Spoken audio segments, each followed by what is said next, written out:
Reuben, what's up, buddy? How are you? I'm doing great. How are you doing, Dan? How are you doing, Danny? Good. Thanks for joining us. A little chaotic getting this going, but we're live. Hopefully, some more people will join us. If not, there'll be a replay, and we can always do this again in the future. But you're starting to gain traction out there as a person that can help cleaners get more calls, convert more calls, everything that matters in terms of building the bottom line, building revenue. Give us a little bit of background on who you are, where you started, and what got you where you are now. Sure. So, my name is Reuben. I run a company called Book Cleaning Jobs.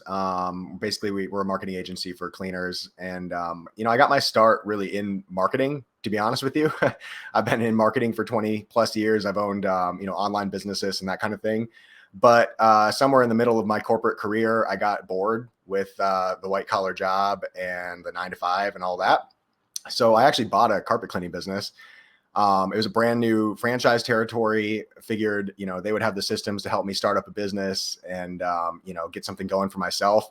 One of the big systems that was missing in that new franchise territory though was marketing. And so that was kind of convenient for me because I could take my marketing background and use it in the cleaning business. So that's kind of what I did. I ran that business for about 5.5 years. And then sold it and have been working with cleaners pretty much ever since then. And that's the short story, basically. But right. I've been helping cleaners for a few years now. Even since I had my cleaning business, I was working with a number of cleaners back then as well. Yeah, you've built a really good reputation, and I mean, a lot of people are using your services. And you don't really put yourself out there like in a shill kind of way. You know what I mean? You know what I'm talking about? Like some of the people that might be considered gurus and stuff like that. And I really respect that. And I appreciate the way you conduct yourself. I think that's awesome. Thank you. Yeah. I try to keep it real. Right. Absolutely.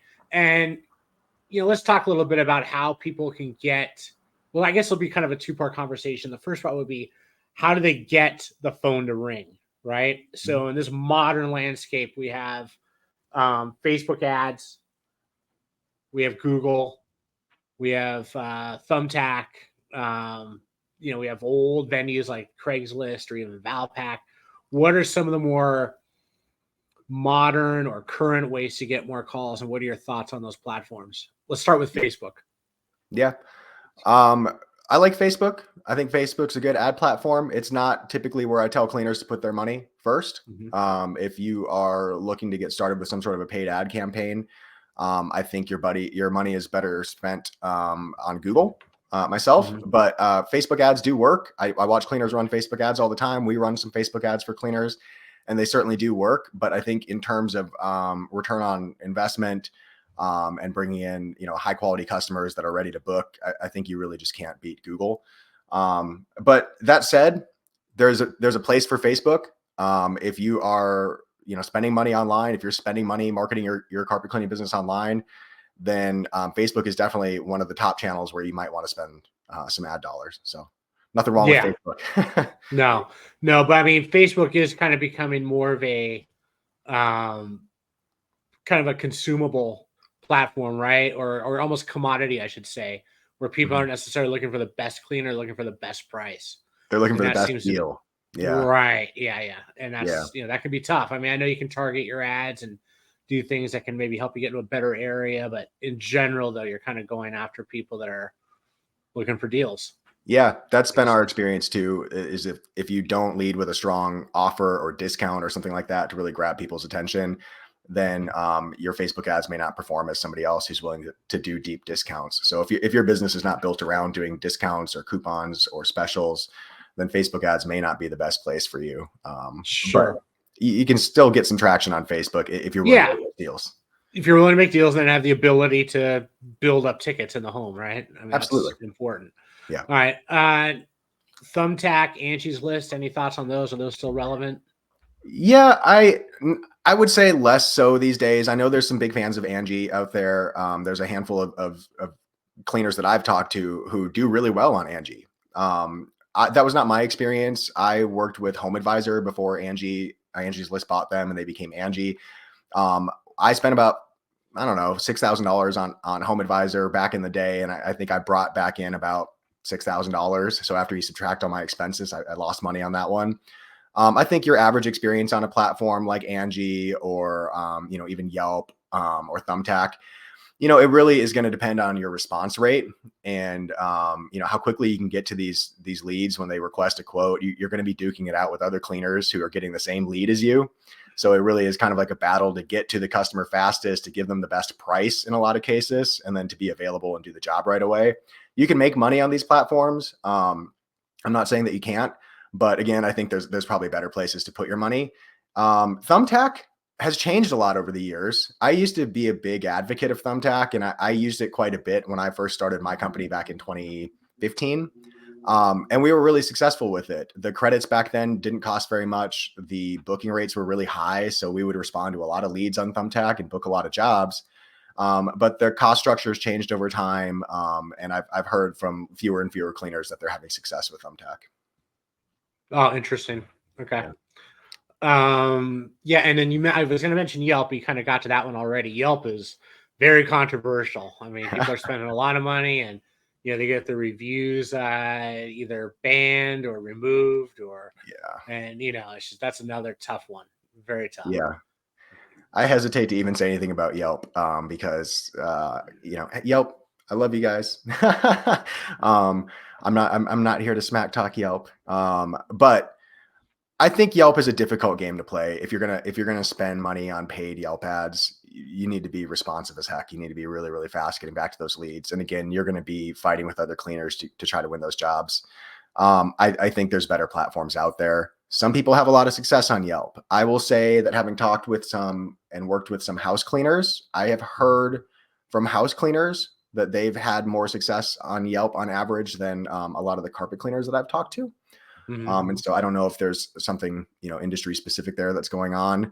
And then I've also heard regionally that Yelp is better in some regions, but not as good in other regions. Yeah. So we got somebody here who says they do really well with Yelp and they have 200 reviews.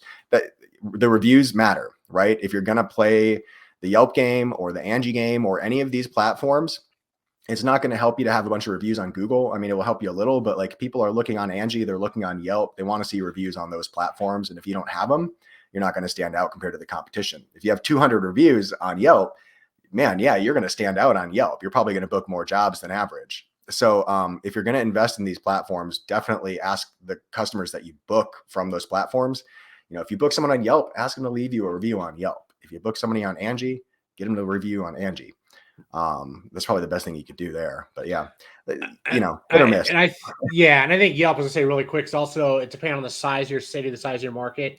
If you show up organically in the Yelp results, I think that's a huge edge. I'm talking about how if somebody's searching in Google and they'll have a Yelp result and then you're able to show up on that page when they click it, whether you're paid or not. I mean, I think you really don't have much control over that. It's just kind of you're at the mercy of the algorithm. And that's what gives some people an advantage. Yeah, that was an advantage that I had with my business too. We didn't mean to collect reviews on Yelp, but we just had enough customers coming in that we started to get a handful of reviews on Yelp in our area. And after our first year and a half or 2 years in business, we were the number one rated on Yelp in our area with only like 25 or 30 reviews. It didn't take much. And that was kind of nice because when people searched on Google for carpet cleaning near me or carpet cleaning, Milwaukee, Wisconsin, which is where I was at, we obviously were running ads. Our Google business profile was showing up. Our website was showing up, but Yelp always shows up for those terms. The Yelp's list of the top cleaners in the area, it's almost always on the first page of Google. And if you're the number one cleaner on that list, then, hey man, that might as well just be another listing for you, right? Yelp's just making you look good. Yeah, absolutely. And James Marsh, who I know, he's in Oregon. You need to turn off Yelp messages and direct them to your website. That way you aren't competing with others. But it's actually a very good strategy. That kind of removes a lot of the price shoppers, I would assume. Yeah. And that's a good idea. Before we get to Google, I want to ask you one more thing. SEO, what are your thoughts on SEO, the importance of SEO, and how that plays into your short and long-term business plan? I think you should still include SEO in your long-term business plans. The SEO world is changing rapidly right now, mostly I think because of AI. Google probably has their first real competitors in maybe ever with some of the AI companies right now. So I will say that SEO has been a core part of our strategy when we work with cleaners. We want to include SEO along with the paid ads because if you're bringing in paid customers all day long and you don't have any organic, traffic coming to your site, if you don't have any referrals, if you don't have any repeat business, then it gets very expensive to just acquire new customers all day. If you have organic traffic coming in, whether from your Google business profile, you can do local SEO to try to improve your Google business profiles ranking. If you're working on your website and trying to improve your website's SEO, there is money to be made there. From what I'm seeing, though, fewer and fewer clicks are going to the organic listings on Google. More and more clicks are going to either paid listings or map listings on Google. So I would really, if you're going to focus on SEO, I would take a look at your Google business profile. Sure. Now, you make a good point about that, because if you go to Google search now, whether it be on a desktop or a phone, I mean, the whole front page is littered with sponsored ads, local service ads, maps, like you mentioned. I mean, there's very few results now that generate something that's just organic, particularly in the service industry, whether it be carpet cleaning, maid service, pressure washing, HVAC, plumbing, doesn't matter. I mean, you're just going to get a lot of ads. You're going to get a lot of local service ads, etc. So if you have a moment, kind of break down the different options on Google. I know there's local service ads, there's maps, but explain that to us in a little more detail, please. Yeah. So Google has a couple of different ways that you can get your cleaning business in front of people who are searching for, carpet cleaning near me, or carpet cleaning, and then, whatever city you live in. I would start with Google business profile. That's really the free way to start. You can go register for a profile on Google. If you don't already have one, verify it, start getting customers to leave you a review on there. Those profiles are incredibly powerful. Don't think that because it's free that it's not valuable. I watch cleaners regularly book more jobs through their Google business profile than they do through their website. I watch cleaners grow businesses with nothing but a Google business profile and without ever having a website. And then later circling back to add a website. So Google business profile is one of the ways that you can show up on Google. That's what powers your map listing. So that map 3-pack section, if you go to Google right now and look for carpet cleaning in your city, you're probably going to see some ads at the top. We'll talk about those in a second. But you're going to see a map section, usually with 3 listings in it. That map section is powered by your Google business profile. You probably already know a lot of this if you've been in business for a while. But that business profile, if you show up consistently in a top position, in one of those top 3 positions, if you have a lot of reviews and they're positive, right? If they're recent and positive, if you have photos, if you have that profile really filled out and doing some heavy lifting for you, you can book a lot of jobs through that free profile. So that's one area that you could focus on with Google. They have 2 ad programs that are relevant to cleaners. The first one would be a relatively new program. It actually came out several years ago now, but in the world of Google advertising, it's still relatively new. Local service ads, or you might have heard it called Google Guaranteed. That's an ad program where you pay per call. So if somebody searches on Google for a carpet cleaner near them, there's usually a carousel at the very top of Google with a couple of cleaners listed. It says Google Guaranteed, has their reviews next to them. If somebody clicks on your profile, likes what they see, and calls you, you get charged for that phone call. Those phone calls are getting a little more expensive than they used to be, but still worth investing in a program like that. If you need more calls, if you need more bookings, if you need more customers, that program is very popular. It's gotten a lot more popular. So it's gotten a little crowded. If you are running local service ads in your area, 2 years ago, you might have been one of just a handful of companies doing it. In some markets now, we see, 20 companies running local service ads on a daily basis. You'll look at the carousel and see literally 20 companies that are running ads on there. So it's getting more competitive. The cost per call has gone up, and that program's changed a little bit over time, but it's still a very powerful program. If you start running ads on Google local service ads and you feel like you've kind of maximized the value that you have from that program and you want to move on to Google's bigger offering, the Google Ads is what you're after. Google Ads powers a different set of ads on the Google search results page. A lot of people don't even notice that they're clicking on an ad when they click a Google ad, because it just takes them straight to your website. Just as if somebody clicked on your website down in the organic rankings on Google, if somebody clicks on your Google ad, they're just going to go to your website. Those ads are sold on a cost per click basis. They're not on a cost per call basis. It's cost per click.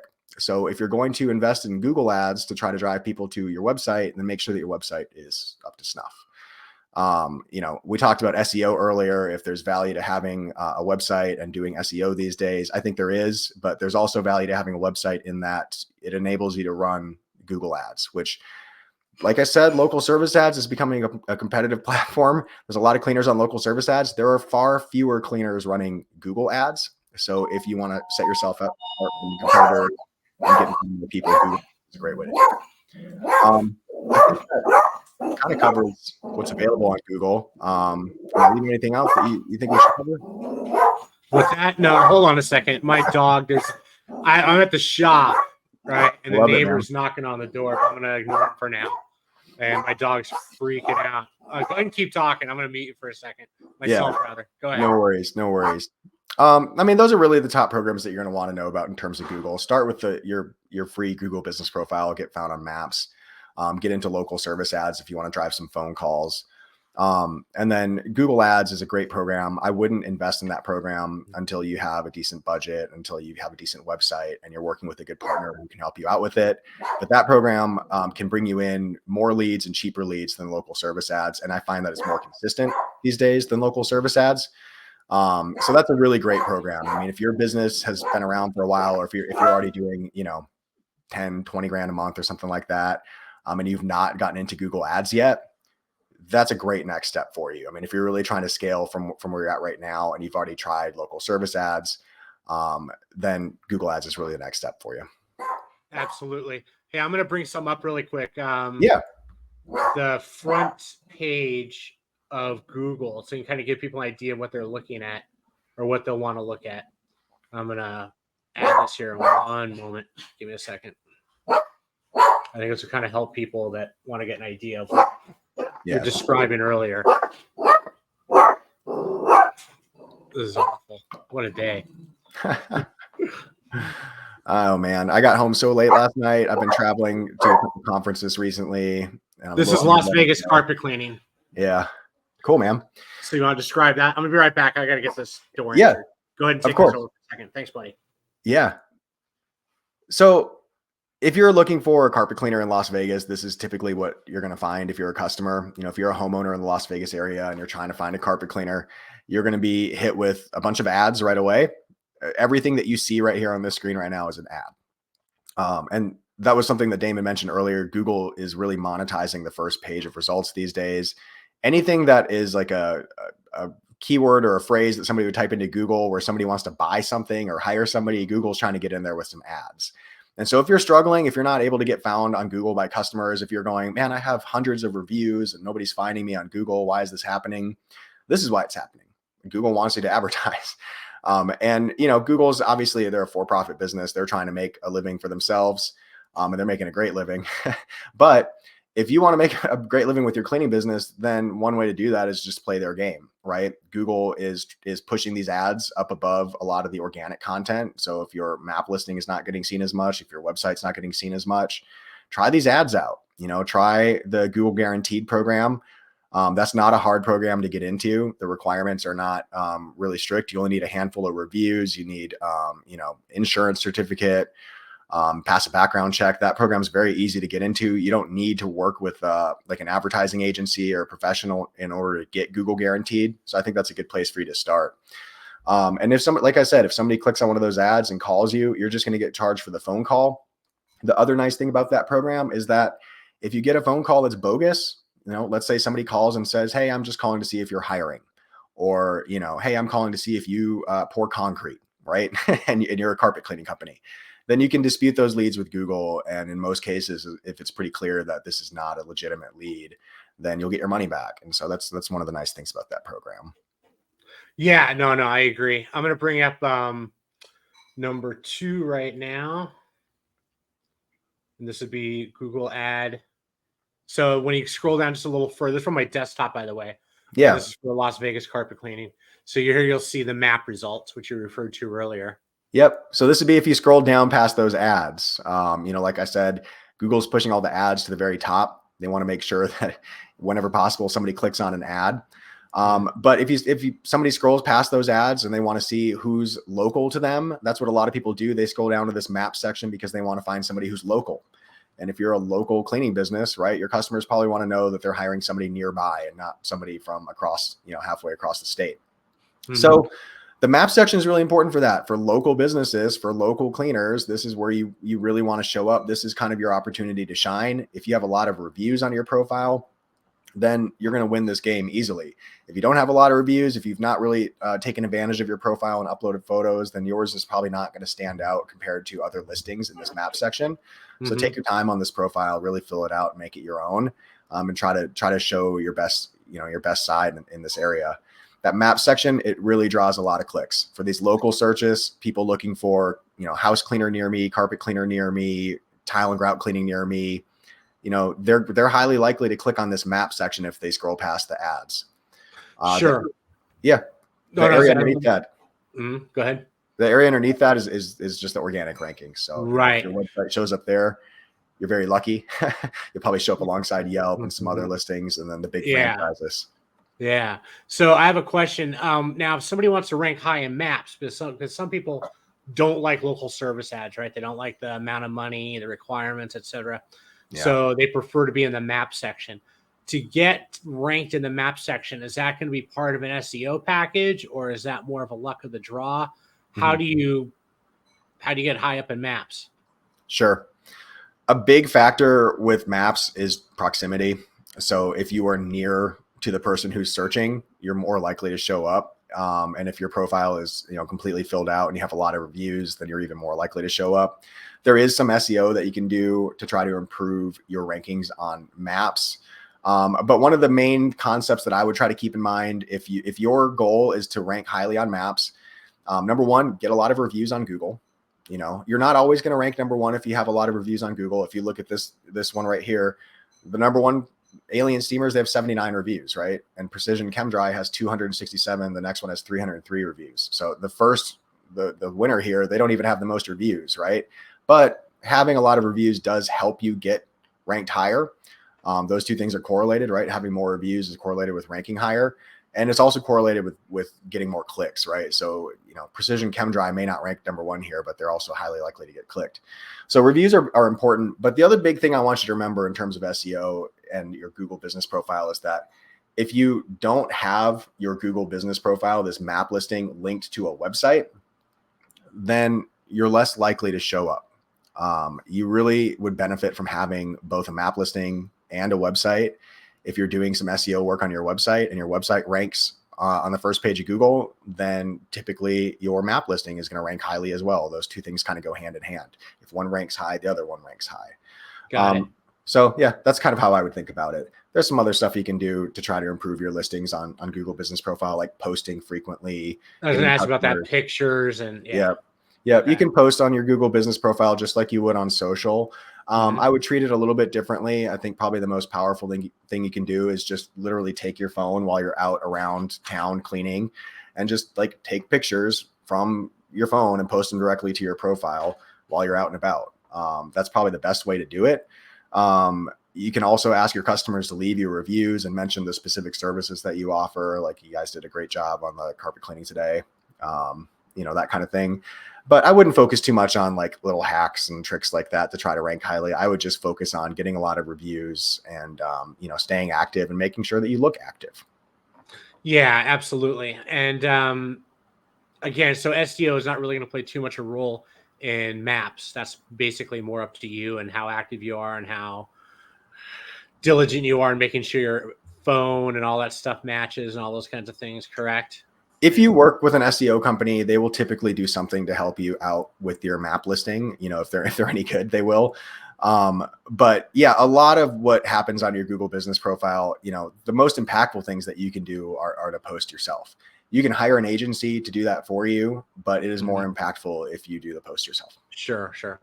All right. And also in a big city like Las Vegas is, it's pretty large city, not huge, but big enough.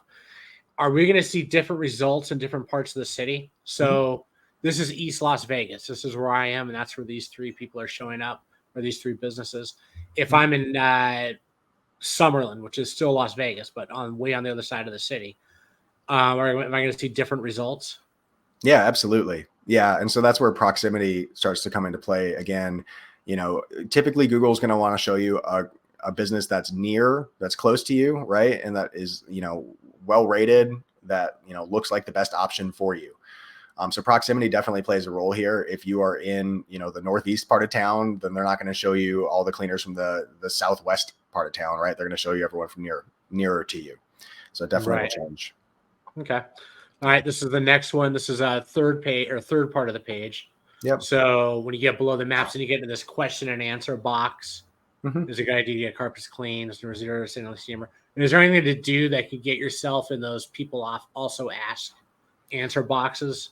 There's some SEO tricks that you can do if you really want to go deep on this, but the reality is that what Google is doing here is taking information off of somebody's website and surfacing it in Google's results, so that you don't even have to click through to Zero Res or OxyFresh or whoever Google's scraping these FAQs from.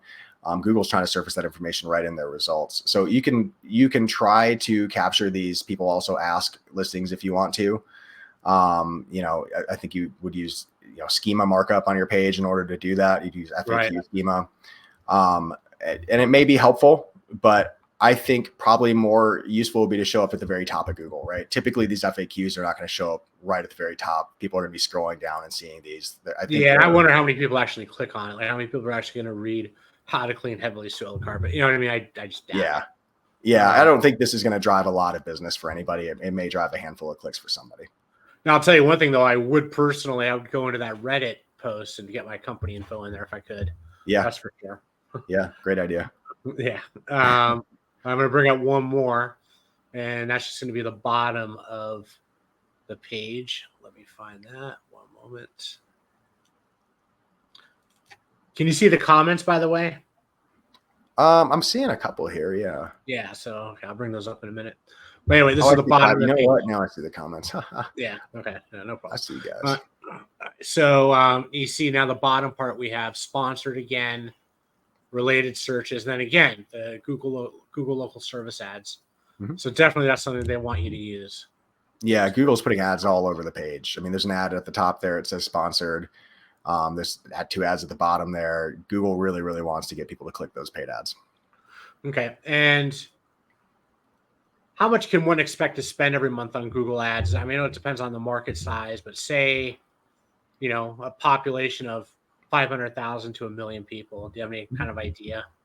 Yeah, I wouldn't do anything less than it. I wouldn't start any less than $1,000 a month.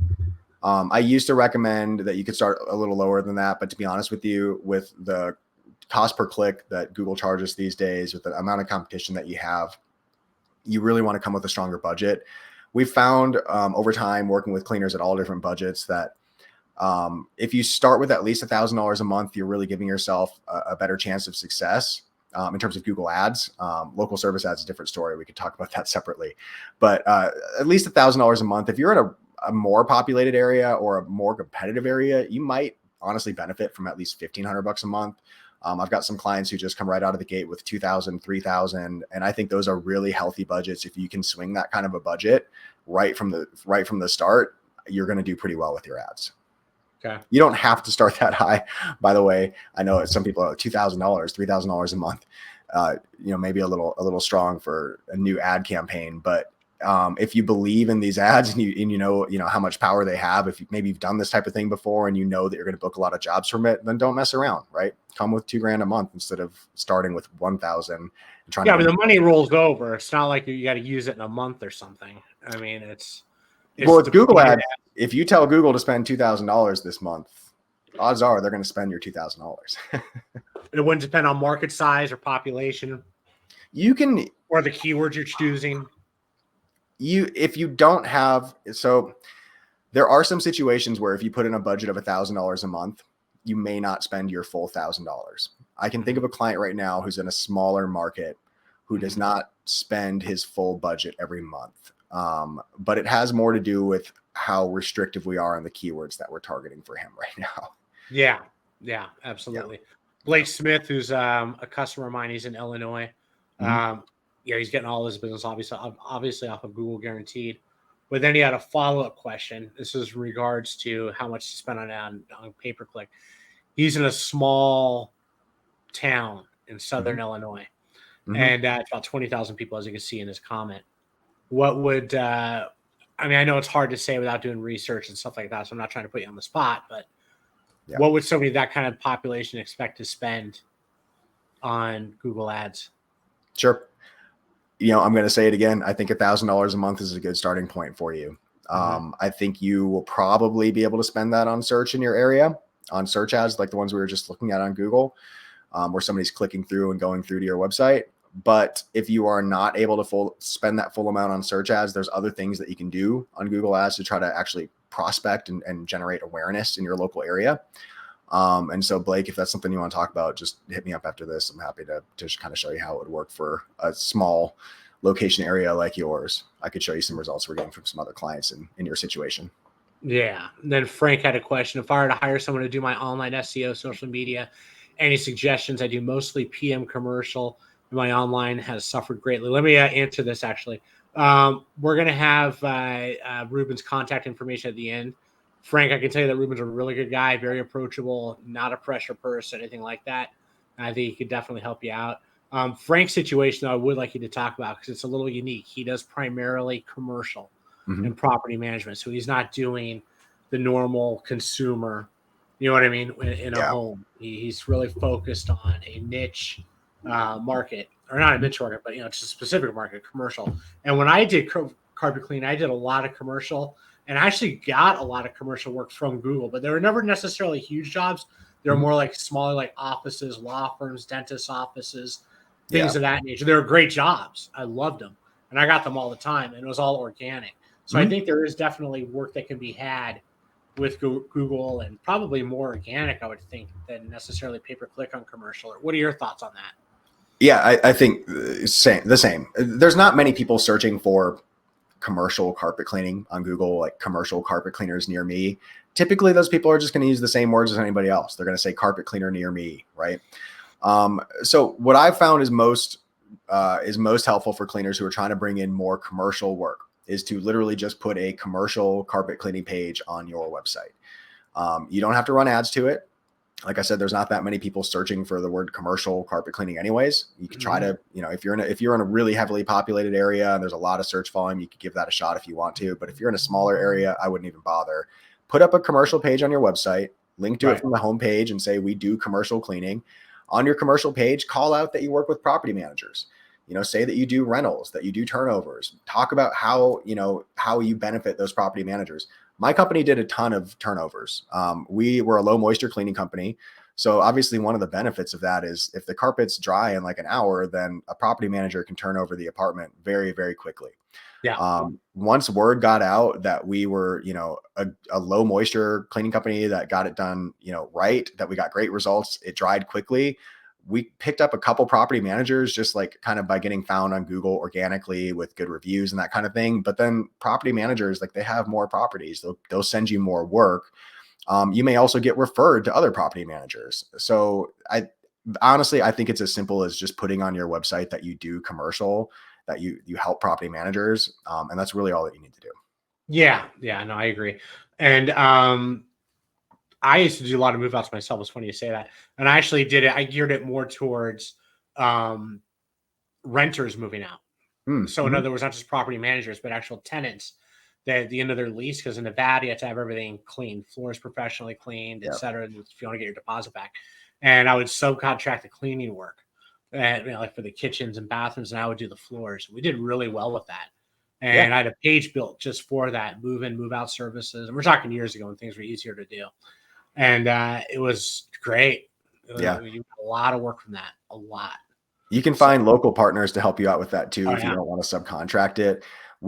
So we did a lot of move out cleanings too. And one of the things that we found is we were in the same space with a couple of house cleaners over and over and over again. And finally we just said, hey, why don't we just exchange information? And anytime we're doing a move out clean, we'll recommend you guys. And anytime you're doing one, you recommend us. And we ended up working out those deals with 2 or 3 cleaners in our area, house cleaners, and it led to a lot of business for us. Yeah, absolutely.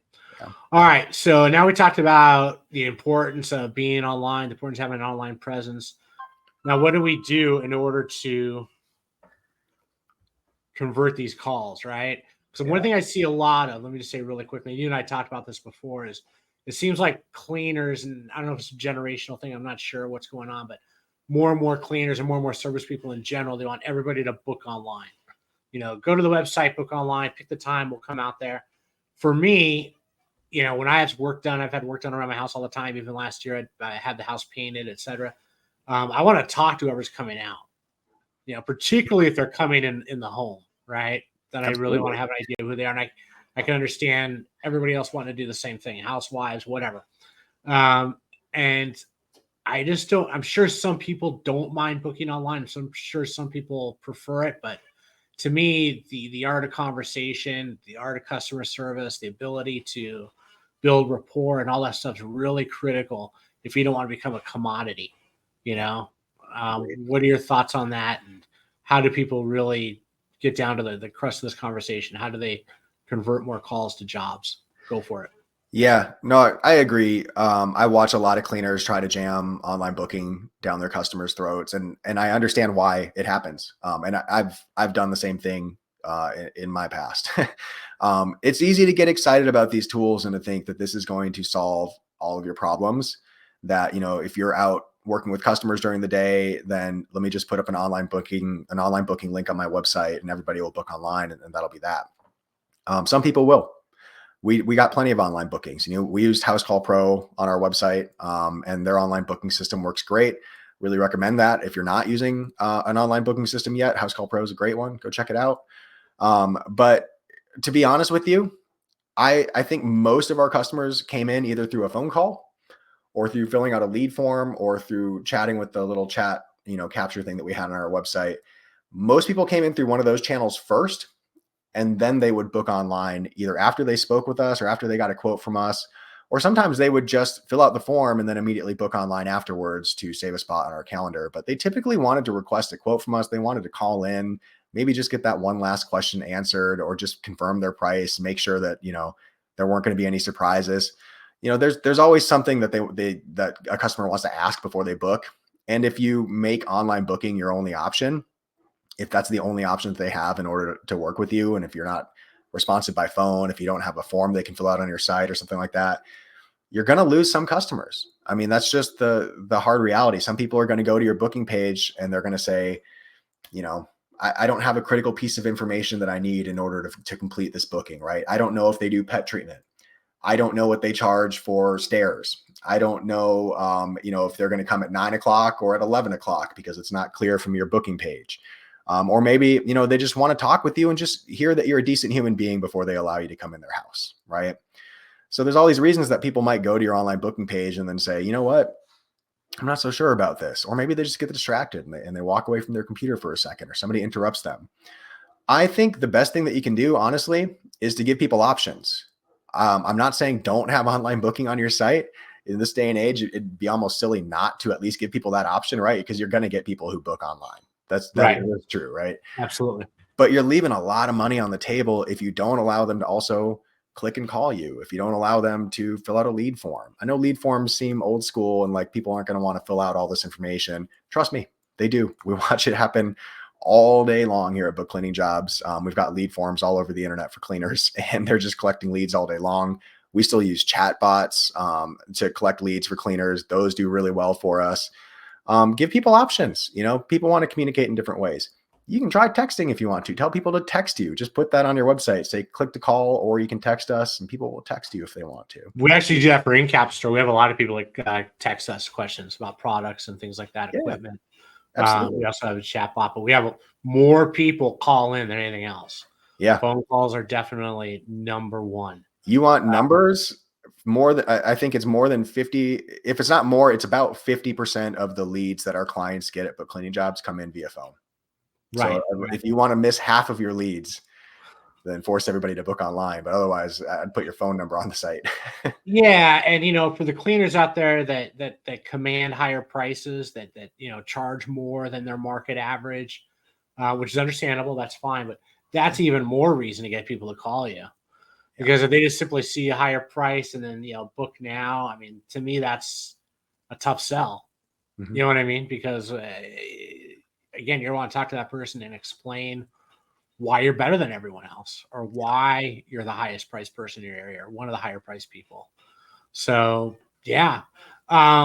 So when you get somebody on the phone, and what's the next step? What are you going to do to convert that person into a job? Mhm. Because a lot of people online, here we go, they'll say that we have people that are price shoppers, which to me is an opportunity. We get your thoughts on it.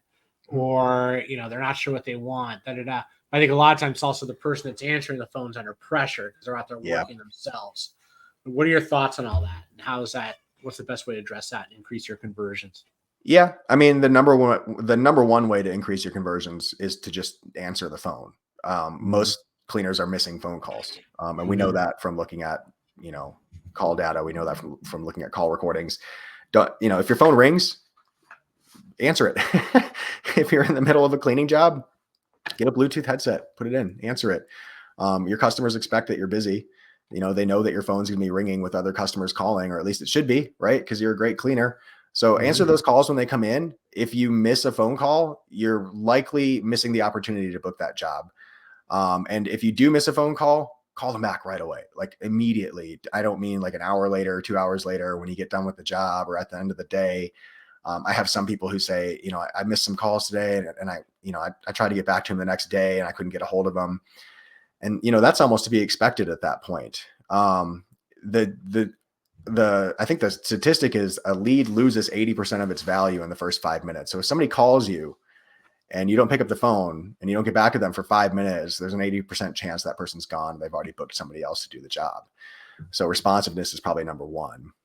Yeah, they're just calling down the list, whether Absolutely. it's maps or whatever. They got And options. yeah, and if you're paying, let me ask you a question. If you're using a Google Guaranteed campaign and you miss that call or you call that number back, are you still being charged for it? How does that work? Yeah, if you miss the call, you should not be charged. If you call them back, to be honest with you, I'm not sure what happens. Yeah. But the thing is, you don't want to miss a call if you're doing Google Guaranteed.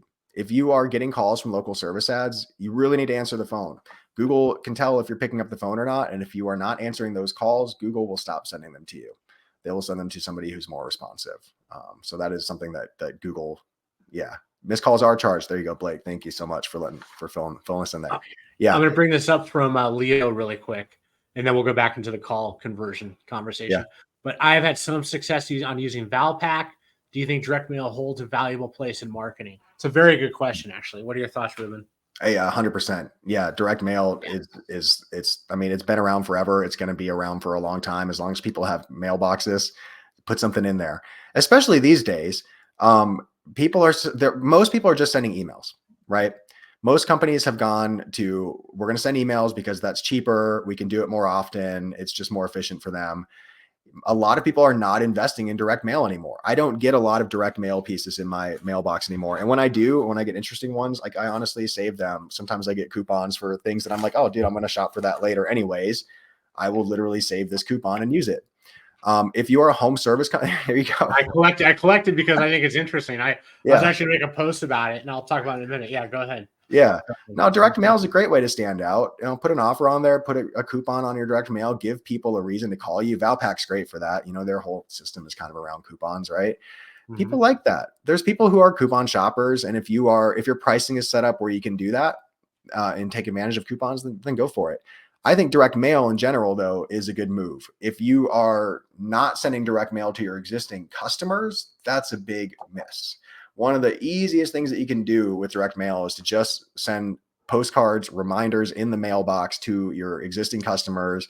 I always did a 7-day thank you postcard to every single customer that we served. 7 days after we cleaned for them, they got a postcard it was a $10 off coupon at the time, right? Big discount, $10. Yeah. But man, people save those coupons and they would hand us those postcards back the next time we cleaned for them and say, hey, I got this in the mail. I want my $10 off.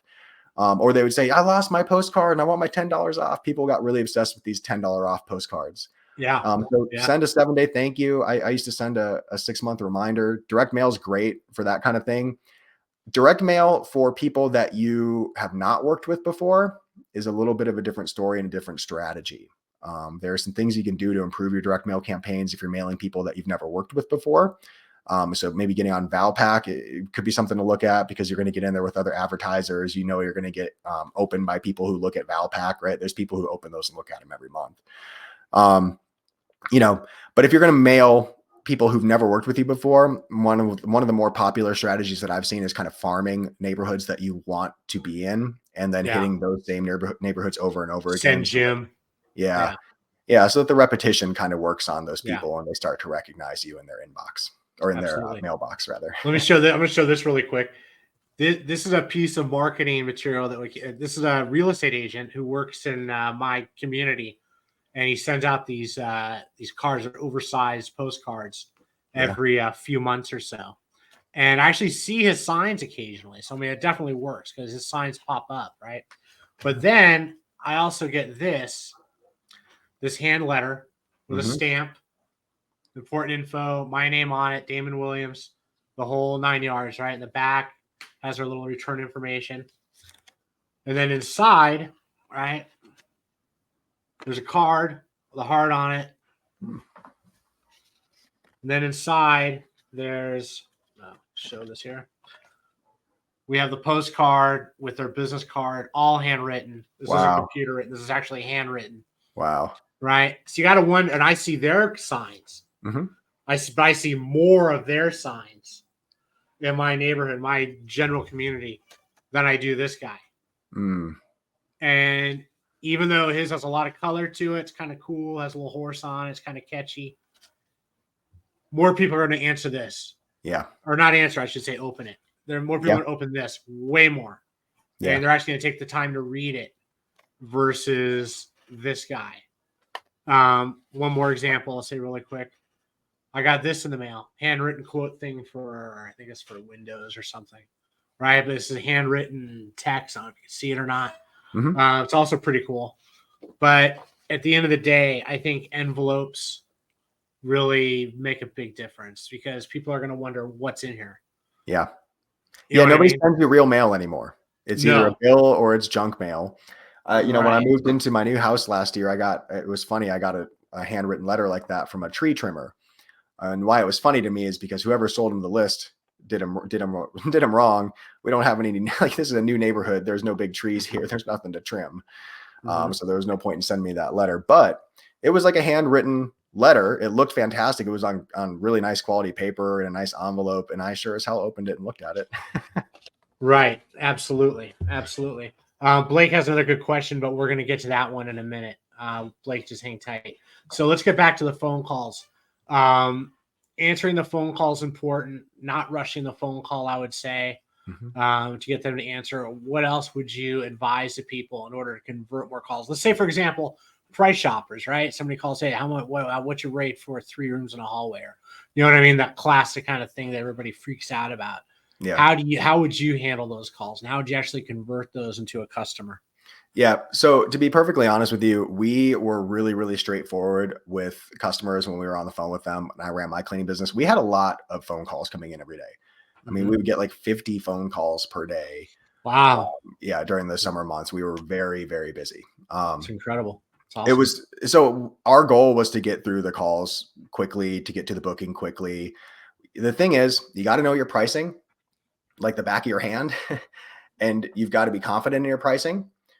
And you've got to get to that price and then to getting, the job booked as quickly as possible. And there's a couple of ways that you can go about this. I've seen people do it successfully a couple different ways. So work on what feels comfortable to you and what works best for you. Just work on that until you really feel like you've improved the process, but be confident, I'd say, is number one.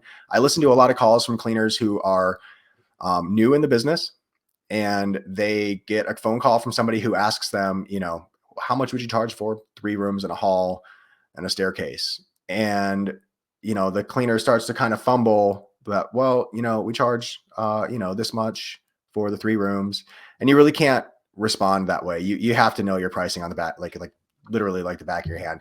Get them the price as quickly as possible, and then tell them what's included. So the way I used to handle calls is we would get a call from somebody that would say, hey, this is so-and-so. I'm calling to get a quote for carpet cleaning. I got 3 rooms and a hall. Great. Thanks for calling. 3 rooms is going to be $149. The hallway is going to be $20. Your total will be $169.99. That's going to include vacuuming, pre-treatment, cleaning, and deodorizing. If you need pet treatment, we offer that as well. And I got availability as soon as this Thursday. Right. Right. Get the information out as quickly as possible. Give them the quote, give them what's included, and tell them what your availability is, and then ask them if they're ready to book. That's what worked best for me. Would you overcome a lot of these price shoppers? I mean, would you have an idea what your conversion rate was? I mean, I know it's been a few years, but yeah, to guesstimate. It has been a couple of years. I think that with the really, really hardcore price shoppers, like somebody who would say, 3 rooms for $149 is too much. We didn't try to win those customers, to be honest with you. We tried to make sure they knew what was included, that, some other cleaners, they might upcharge you for some of the things that we include in our standard service, like deodorizer and pre-treatment. That was always included for us. I might just mention that value. And then I would usually tell them that if they decide they want to get this booked, just give me a call back. And I would kind of let them off the hook that way. I didn't usually try to win over price shoppers, mostly because we had so many calls coming in and we had the luxury of doing that. If you are hungrier, then you can certainly try to lean in and try to build your value. I wouldn't negotiate your price down. I would never do that. Right. But you could try to build up your value and mention the fact that, you're including stuff that other cleaners are going to upcharge for.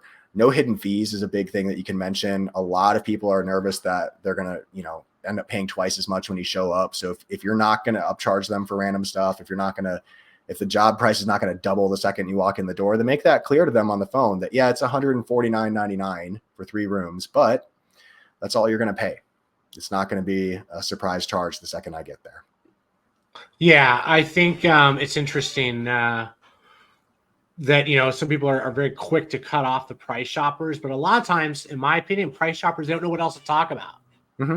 So if they're asking a price, it's because a lot of times they're just not sure what they should or should not ask, or, you know what I mean?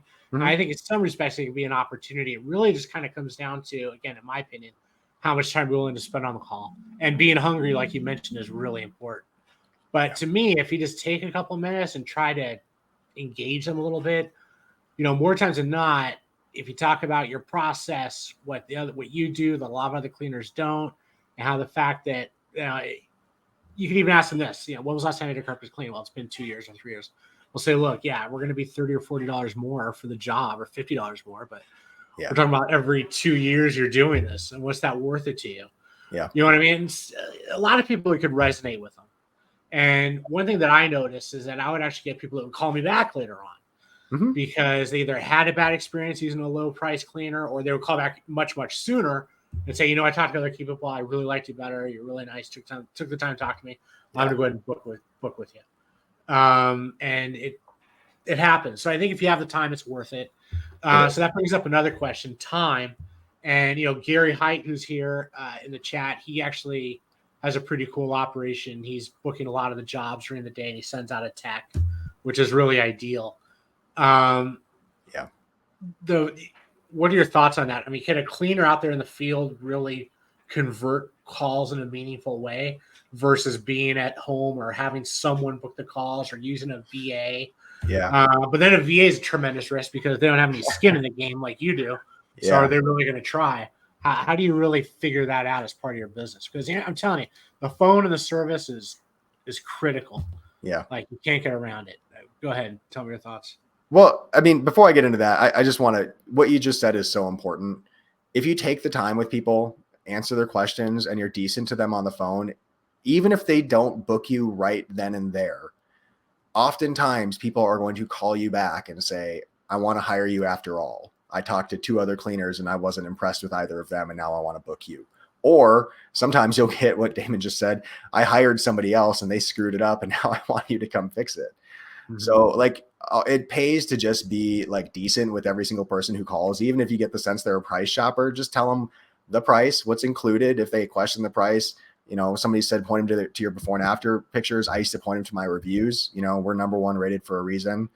I think it's important to just, talk with people and be be just a decent human being. It's a customer service business, right? We may be in the cleaning business, in the cleaning industry, but it's really a customer service business at the end of the day.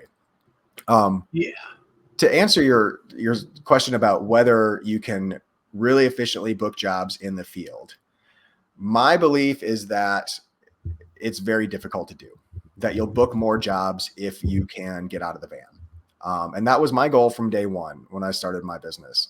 I hired and had somebody join me as a helper, I think 3 or 4 months into my business. And the main reason that I did that is because I needed to be able to answer calls. I noticed that when I was in the house with customers, sometimes it was awkward to answer a call. Sometimes I was in the middle of an inspection or doing something loud, like cleaning upholstery. And I just couldn't, I could not answer the phone, or felt like I could not answer the phone. And I knew I was leaving money on the table. And that really started to bother me. So I kind of did the mental math on, should I step outside and take these calls and try to book these jobs? Or should I just hire somebody right now? And in hiring somebody, I'll free myself up to answer the phone and book more jobs, which will get us busier, which will help me grow the business faster. That's ultimately the route I went. I'm really glad that I did, because as soon as I hired a helper, it freed me up to step outside to the van anytime I needed to take a call or to call somebody back and book a job. And our booking rates went way up just because I was able to be more responsive. That experience led me to hire a second person pretty quickly. I want to say it was like 6 months or 8 months into business. I had a second person in the van. I ran 2 people per van, and I stepped out and I answered the phone full time from then on. And I think it was a big move. It allowed me to focus on, trying to put systems in place to train these employees and keep them doing a great job so that we could get better reviews, but also just to answer calls, be more responsive, and grow the business by just not missing any calls that were coming in. I think that was the right move for me. And if you're struggling to answer calls while you're out there in the field, man, it may be time for you to hire. It might be time to. Yeah, you got to make the investment, right? And yeah. and which is more important, having somebody book the calls that's going to convert the calls, build the rapport, convert the price shoppers, do all these important things, or the tech work. And they're both important, don't get me wrong. Yeah. But is it easier to have somebody out there in the field whose job is to basically perform the work, right? Clean the carpet, clean the tile and grout, or having someone that's actually going to book those calls, potentially set the stage for your add-ons to make the job for the tech easier, to look for opportunities, right, in the home if they're maybe not a great salesperson or a great conversationalist, would better way to put it. Yeah. Right. So I agree with you. I think being able to have someone who's going to build rapport, because they're hiring you. Yeah. Right. They're hiring the person on the phone a lot of times before, and first and foremost. I think it's most important to answer your own phones. I think for some people, if you're not good on the phone and you're not willing to put the work into it, and you just can't seem to bring yourself to service business, you're in the wrong business to be. Yeah, you're probably in the wrong business, first of all. Yeah. I mean, this is. But you got to think about who's most motivated to book these jobs, who's most motivated to increase your average ticket, who's most motivated to win these customers. It's probably you. It's not going to be, somebody that you hire to answer your phones. It's not going to be some VA. It's not going to be, some phone answering service that you found on Facebook.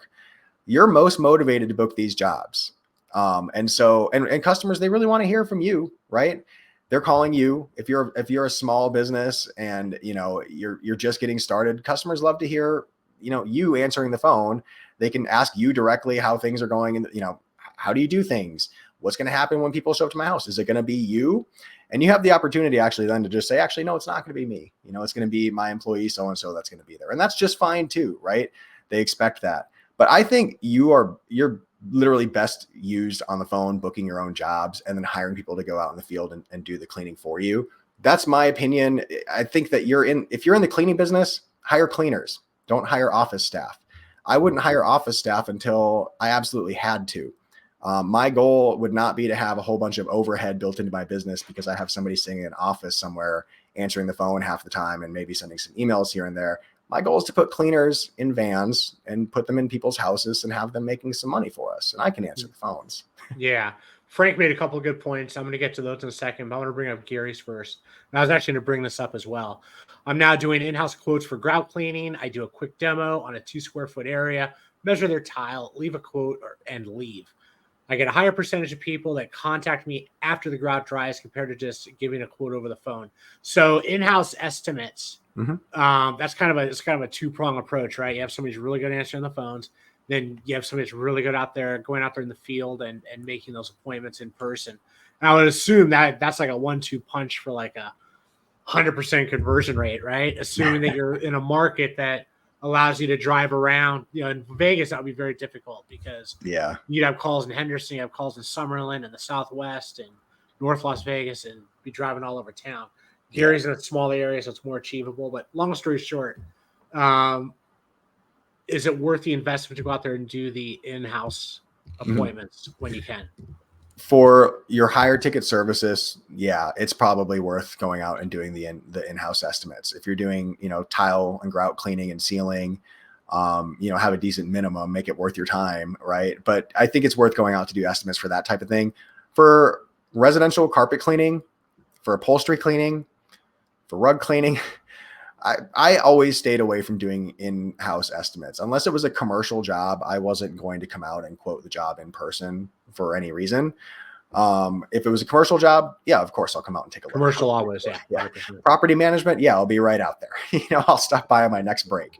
But for a residential carpet cleaning, upholstery cleaning job, no, I want to quote it over the phone. These days, it's so easy to get people to just send you pictures of what they need done. You can give them an estimate.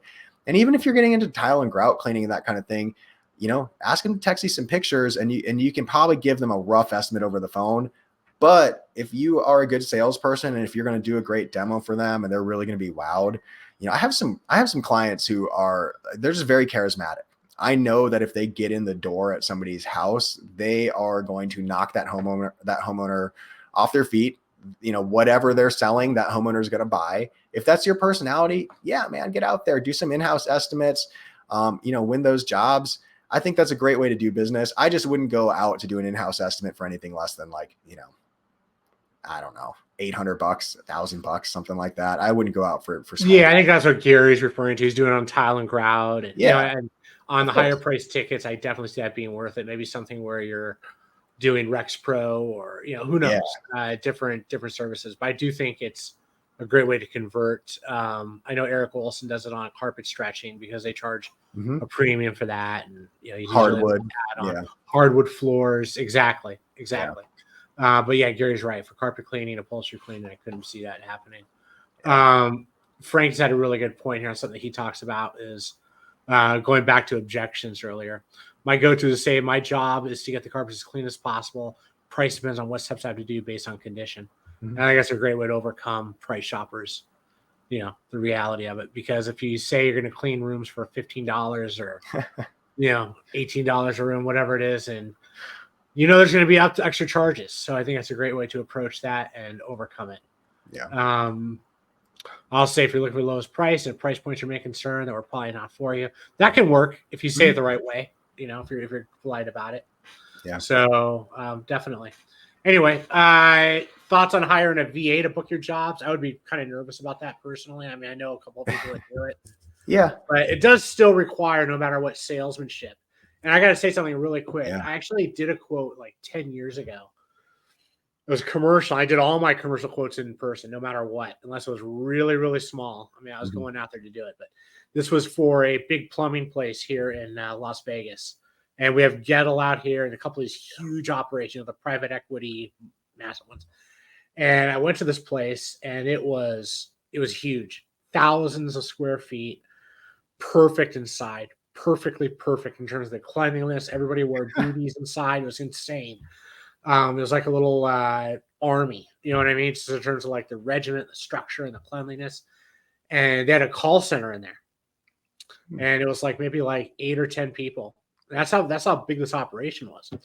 And they had a big screen in this little call center, and they were booking jobs. They had a little screen up there with how many jobs they were booking.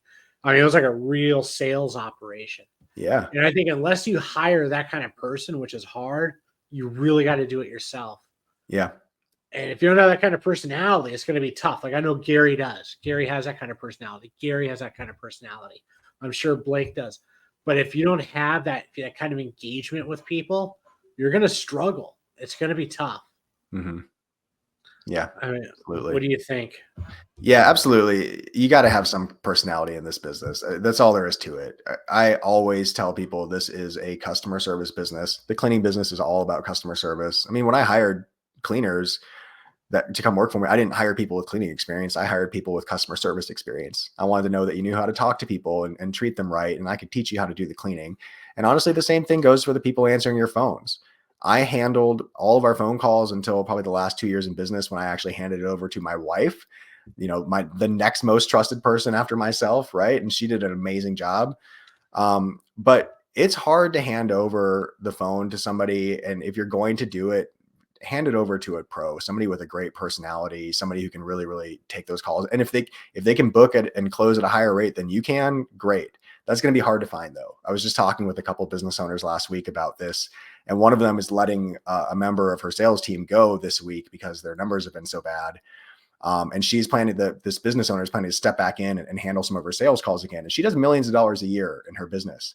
But the reason she's stepping back in to do sales calls in her, multi 7-figure business is because it's such an important role. You can't just let anybody and everybody, answer your calls and do your sales.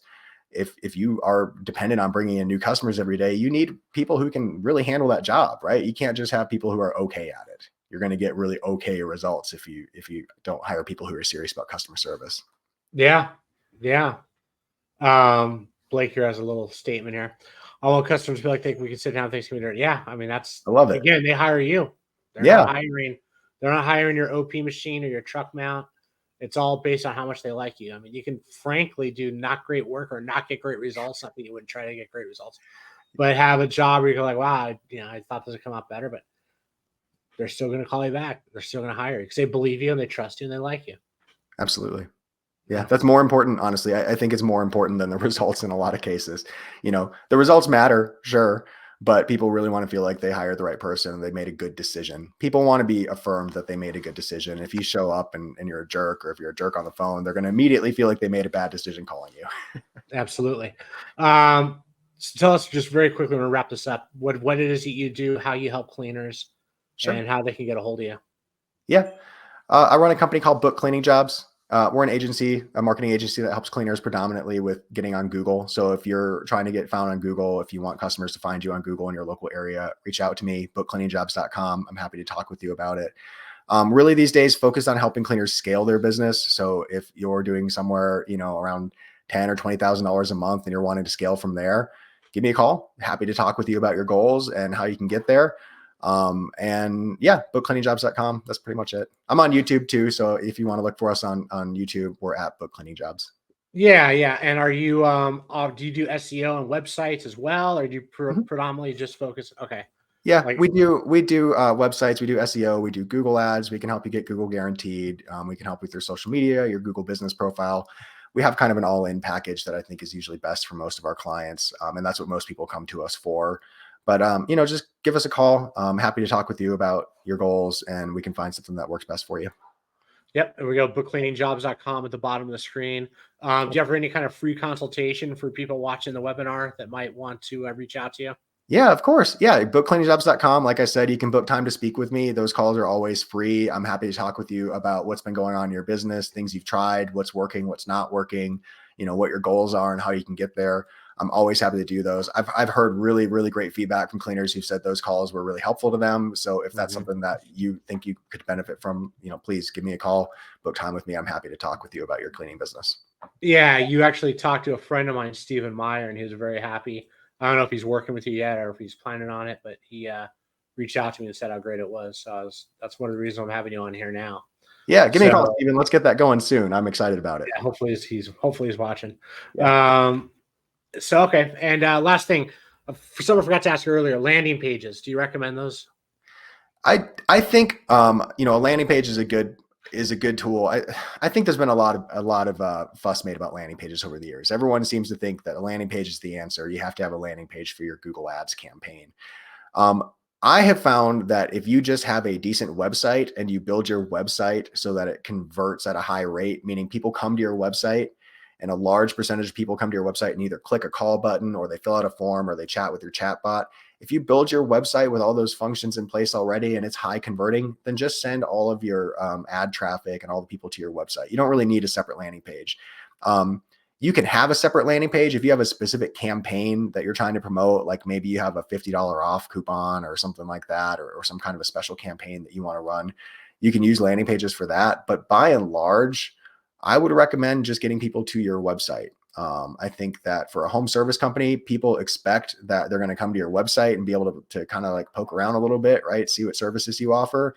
And I think sometimes a landing page just doesn't do a good enough job of fully selling your services. I know that from running ads for cleaners that come to us and they don't have a website, so we build them a landing page, we get good results with the landing pages. When we build them a full website and we run the ad traffic there, we get really great results. So I think it's probably more important to invest in your website, to be honest. Yeah, that makes perfect sense. Let me say really quick, thanks for the time. I appreciate it very much. You did a great job. I think everybody here that's watching agreed. It's kind of a small audience, but we're going to get this in the group, and hopefully we'll do this again. And yeah, again, this with Facebook canceling third-party apps for that really messed us up. We had tons of views when we were doing these previously, but people will watch it, so I do appreciate your time. Yeah, of course, man. Frank has one last quick question, then we'll wrap this up. How important is social media, Facebook, TikTok ads, etc., or TikTok, etc.? Man, I would not ignore TikTok, to be honest. I know there's a lot being made of TikTok right now with the ban and everything, but it has grown like wildfire. It is a massive platform and you can really get a lot of exposure on there. I would be looking at TikTok. I would be looking at, Instagram. If you're not already on those platforms, definitely something to look into. YouTube is also a pretty good platform to be on. I have cleaners who are getting a lot of views on their shorts. Now they're a little untargeted, but you can get a lot of exposure on YouTube as well. I think social media is going to continue to be, a great place for cleaners to be and to interact with their customers. One of the things that I've really noticed in the last couple of years is that where a lot of us are focused on, we're going to build a website, we're going to run some ads on Google, or we're going to run some ads on Facebook. I have suddenly started seeing a lot of cleaners show up where they spin up their whole cleaning company with nothing but an Instagram page or a TikTok page, and they get in front of people in their local audience, in their local market, with nothing but an Instagram or a TikTok, and they start booking jobs, and boom, they're in business. So I would not ignore these social media platforms. If you're not on them yet, get on them and be aware of competitors that are there, because you might have competitors in your local area that you don't even know about because they don't have a website. They might just be on Facebook, they might just be on Instagram, or they might just be on TikTok. Yeah. And to your point, I think it just kind of reinforces the whole idea that it's all about engagement, right? Because when you're on TikTok with your Instagram, you're talking to people. Yeah. You're still, you know what I mean? It's like they get to know you. It's depending on how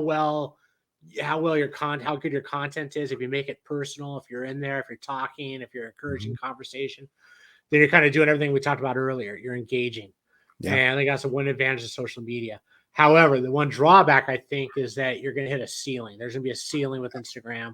There's going to be a ceiling because more people go to Google than anything else. That's still the case. I think that's going to be the case for a long time because there's certain credibility that Google brings that TikTok and Instagram won't. Yeah. So I agree it'll get you work, but I think, again, it's just there's kind of a peak. Would you agree with that? I would. And a lot of the cleaners that I was talking about, these, especially, it's usually younger guys. I mean, right. I have a new client right now I'm thinking of, Giovanni. He's out there. Maybe he's listening to this. He started his business just on Instagram. I mean, his whole cleaning business just started on Instagram. He started bringing in customers that way, and he hit kind of a ceiling, right? And now he's circling back and coming to us to do a website and an ad campaign and to get found on Google because of that ceiling, right? He wants to blow past that point and continue growing his cleaning business. There's still a lot of people searching on Google. If you want to tap into the biggest stream of cleaning customers, that's really where you want to be. But don't be afraid to experiment with these social platforms, especially if you're just starting out, or if you're trying to expand your operation a little bit. If you have a great personality, like if you're one of those guys who can go in home and do sales and do a demo and close people, and people just love you, and get on social, get in front of a camera, get on YouTube, get on Instagram, do some stories, like just get yourself out there, and people will engage with you. Don't be worried about haters or comments or anything like that. Just don't worry about that kind of stuff. Just get started. People want to hire and work with real people. And it's like we're getting into like what the world of AI, and we don't know if people are real or not these days. Man, just be real.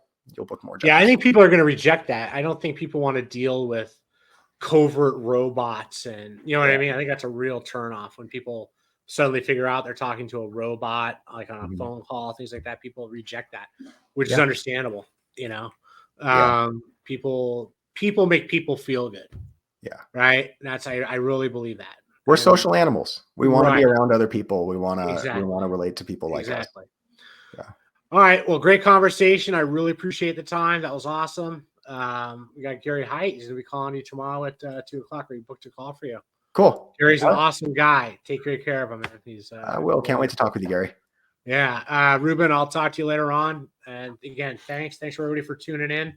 And I'll make an announcement for next week's chat, and we'll hopefully have Reuben on again in the future. Thanks, everybody. Thanks, Damon. Thanks, everybody.